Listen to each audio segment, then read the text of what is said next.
Hello friends, welcome back to my YouTube channel NCERT by Tripti. आज हम class 9th का political science का chapter 2 कर रहे हैं, कॉन्स्टिट्यूशनल डिज़ाइन। प्रीवियस चैप्टर में हमने डेमोक्रेसी के फीचर्स देखे थे और हमने पढ़ा था कि डेमोक्रेसी में रूलर्स कुछ भी करने के लिए फ्री नहीं होते हैं। यहाँ कुछ ऐसे रूल्स होते हैं जो सिटीजन एवं गवर्नमेंट को फॉलो करने होते हैं। All such rules are called constitution. Constitutions determine the right of citizen, यानी कॉन्स्टिट्यूशन सिटीजन्स के अधिकारों को निर्धारित करता है और साथ ही गवर्नमेंट की शक्तियों को और गवर्नमेंट के फंक्शंस को निर्धारित करता है। इस चैप्टर में हम कुछ बेसिक्स क्वेश्चंस डिस्कस करेंगे जो कि कॉन्स्टिट्यूशंस डिज़ाइन से रिलेटेड हैं। जैसे number 1, why do we need a constitution? हमें कॉन्स्टिट्यूशन की आवश्यकता क्यों है?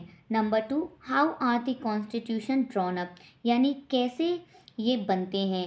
और नंबर 3, कौन कॉन्स्टिट्यूशन डिज़ाइन करता है। नंबर 4, वो कौन से वैल्यूज़ हैं जो कॉन्स्टिट्यूशन को शेप देते हैं डेमोक्रेटिक स्टेट में। और नंबर 5, क्या एक बार कॉन्स्टिट्यूशन एक्सेप्ट होने के बाद उसमें कोई चेंजेस किए जा सकते हैं by the changing condition.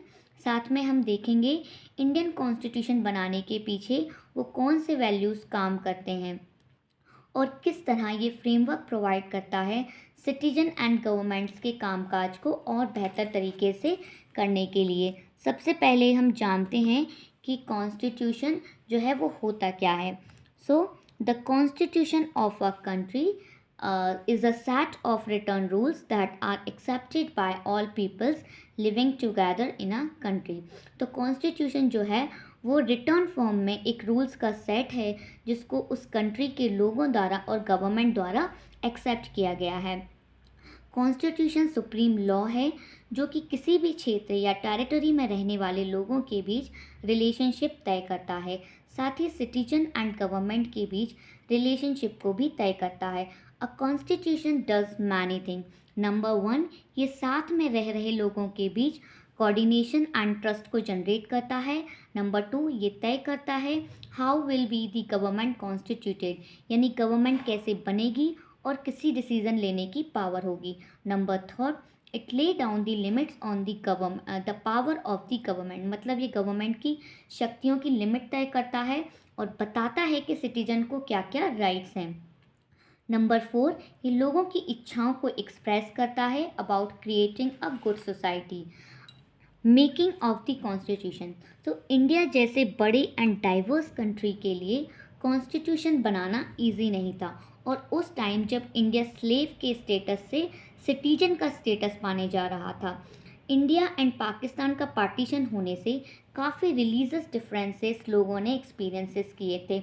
At least 10 lakh people were killed on the both side of border in partition.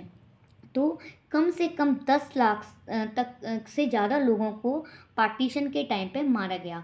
साथ ही ब्रिटिशर्स ने प्रिंसली स्टेट को ये रूलर्स को ये फ्रीडम दे दी थी, या तो वो इंडिया में या फिर पाकिस्तान में खुद को मर्ज कर सकते हैं या फिर वे इंडिपेंडेंट रह सकते हैं। अब प्रिंसली स्टेट क्या है? रूल्ड बाय अ लोकल और regional rulers who were in a subsidiary alliances with Britishers. तो वे लोकल एंड रीजनल रूलर्स जो कि ब्रिटिशर्स के साथ सब्सिडरी अलायंस में थे।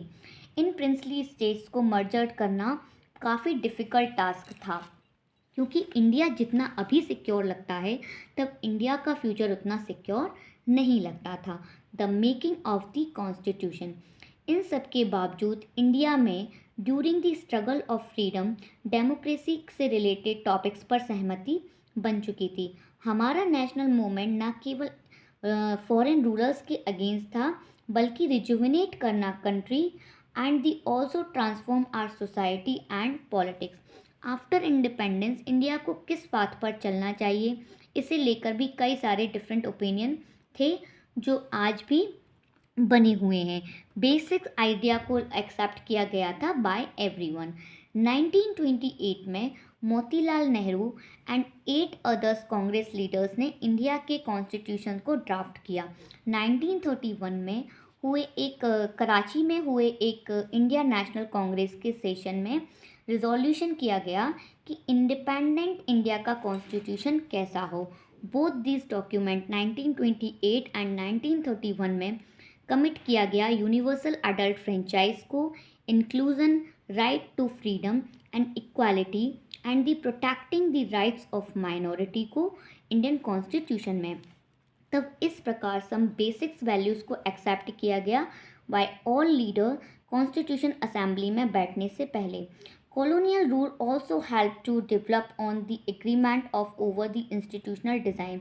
कॉलोनियल रूल में भी जो हमारे लीडर्स थे उन्होंने काफ़ी सारा एक्सपीरियंस गेन कर लिया था, क्योंकि हम उस टाइम तक उसके पॉलिटिकल इंस्टीट्यूशन से फैमिलियर हो चुके थे। 1937 में इलेक्शन हुए जिसमें पूरे इंडिया में प्रोविंशियल लेजिस्लेचर एंड मिनिस्टर के लिए ब्रिटिश इंडिया में इलेक्शन कराए गए।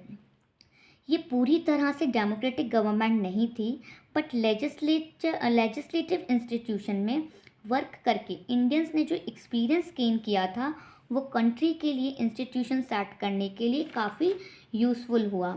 इसलिए इंडियन कॉन्स्टिट्यूशन ने कई सारे कॉलोनियल लॉ के प्रोसीजर को अपनाया था, जिनमें से एक था गवर्नमेंट इंडिया एक्ट 1935। तो कई सालों तक चली।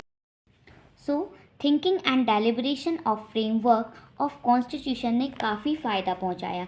Many leaders of our country gained confidence to learn from other country. तो हमारे लीडर्स अदर्स कंट्री से सीख कर काफ़ी उन्होंने कॉन्फिडेंस गेन कर लिया था और उनमें कॉन्फिडेंस आ चुका था एक कॉन्स्टिट्यूशन को सेटअप करने के लिए। हमारे लीडर्स जो थे कई सारे आइडियल से और आदर्श से इंस्पायर्ड थे, जैसे French revolution, practice of parliamentary democracy in Britain and Bill of Rights in the USA and the Socialist Revolution in Russia जैसे आइडियल से इंस्पायर्ड थे, और वे सोशल एंड इकोनॉमिकल इक्वालिटी पर बेस्ड सिस्टम बनाने के बारे में विचार करने लगे। Yet they did not simply imitating what other had done, यानी उन्होंने वैसा का वैसा ही लोगों को इमिटेट नहीं किया जैसा लोगों ने अपनी कंट्रीज़ में किया था, बल्कि उन्होंने हर स्टेप पर क्वेश्चंस किए कि क्या ये सूटेबल है फॉर आर कंट्री, क्या अपनी कंट्री के अकॉर्डिंग वो सूट करता है, उसकी कंडीशंस के अकॉर्डिंग। उन्होंने इस तरीके के कई सारे क्वेश्चंस खुद से किए। So all these factors contributed to the making of our constitution. So thank you for this video. यदि आपको मेरा ये वीडियो पसंद आया हो तो please like, share and subscribe कीजिए, और प्लीज़ मुझे मोटिवेट कीजिए ताकि मैं आपके लिए और नए वीडियोस लेकर आ सकूं। Thank you.